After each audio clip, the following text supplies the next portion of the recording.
recognizing you, but we just want to say welcome. I look forward to working with you in whatever capacity we can. My late father also served in the New Mexico legislature, and very much appreciated some of those good projects that he had with some of the new family, if you will, the extended family of members from Texas I got to know as a young person. So welcome to the committee. Mrs. Rollins, thank you for being here. I very much appreciated the conversation that we had in the office as well. And one of the areas I shared in our conversation is something that I hold deeply, as I expressed to you, which is that every American should be able to have food on their table. No one should go hungry in America, no matter what zip code or area code they live in, or no matter how much money they make.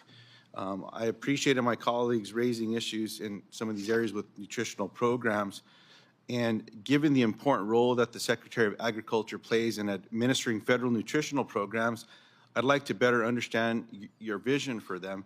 Now, I did my due diligence to go through the America First Policy Institute's documents, but I wasn't able to find anything that I could digest.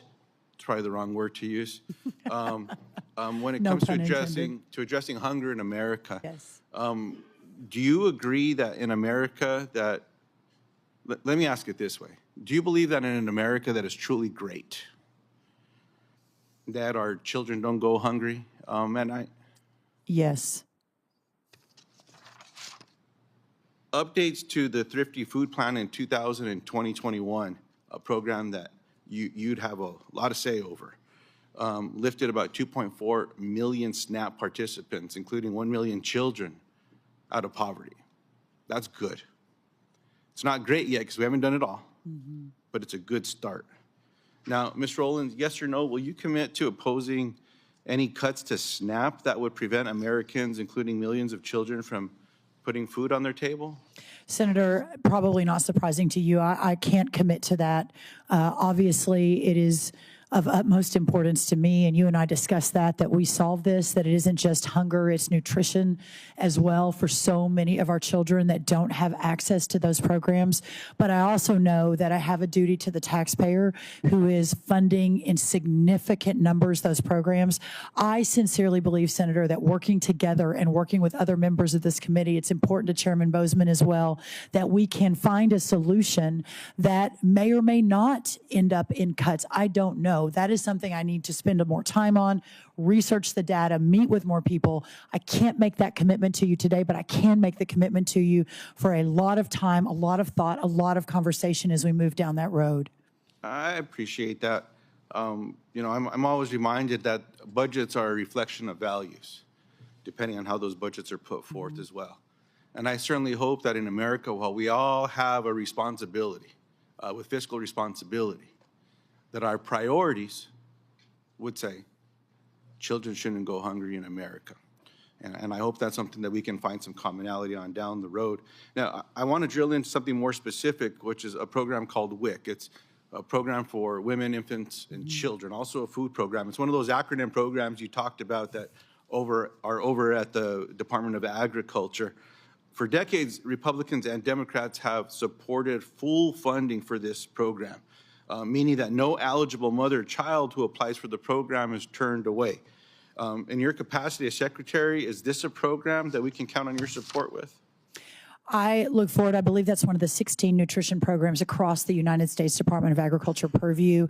I have not spent as much time as I hope to in the coming days and weeks, once confirmed, to really dig into that. But clearly, my heart, this administration, I believe speaking for the full administration, clearly America is the place where everyone should have the opportunity to be part of a safety net when needed. And WIC, I realize, is an important part of that safety net. I appreciate that response very much. Now, in the area of specialty crops, everyone here brags on whose is best. We have it. It's so New Mexico. I'm going to address that right away. I share the concern that many have shared up here today around small farms. 53% of New Mexico farms are 50 acres or less. I mean, the one that I'm on is under 5. I'm concerned as well with what's been happening with small farms across America, whether it's water rights that are being gobbled up and taken off for something else, away from agricultural water rights, or who's buying them or what they're turning into. It's one of the reasons I introduced a piece of legislation with Senator Moran. That's a Farmer-to-Farmer Education Act. I will never forget a conversation I had with a grower back home where I was asking about USDA programs years back, and he said, well, we don't do so well qualifying for those programs and all the rest. And I said, well, you're doing okay. You're doing better than most. Tell me how. And he said, I had to learn how to farm USDA. Yeah. Maybe that works for some, but not for all. Yeah. I agree with everyone that's talked about the red tape that exists for some of these programs. We've got to find a better way. These are people that are spending time producing food, growing food. They shouldn't be stuck behind a desk trying to figure out what document needs to go here, what document needs to go there. We've got to find a better way. So I appreciate your commitment already in that particular area and your commitment to work with small farms. The other area that I raised in our meeting, and I actually just got off the phone with someone, so I apologize for excusing myself, but the Hermit's Peak Calf Canyon fire. This is a fire that started a few years ago that became the largest fire in the state of New Mexico's history. What surprises a lot of folks, and I appreciate my Republican and Democratic colleagues here for supporting me and helping to create a fund specific for this fire. Right. This fire started as a prescribed burn. My brother actually called in to try to burn our ditches and some things around our house. And you have to call the local fire department, is the way our permit works. And you call them up and you say, can I burn today? And they'll tell you, nope, no burning today. He got a no burn the day that they started this prescribed burn. Got out of control. So then I got told by folks around USDA, well, very few percentage of our fires, prescribed fires, turn into big burns. About 2 months later, guess what happened in New Mexico? Yeah. We had another one. It's And then there was an investigation. And then that investigation showed that rather than using the infrared technology that we've all helped fund, some folks put their hands on the deal. And it didn't feel warm. And they walked away. And the winds kicked up. And we know what happens when a little coal gets a little bit of a breeze. Sometimes we do it ourselves, give it a little breath. There's got to be a better way about ensuring that the technology that we can secure, the firefighters are going to get paid properly, but that we're going to follow this so that this does not happen anywhere in America again.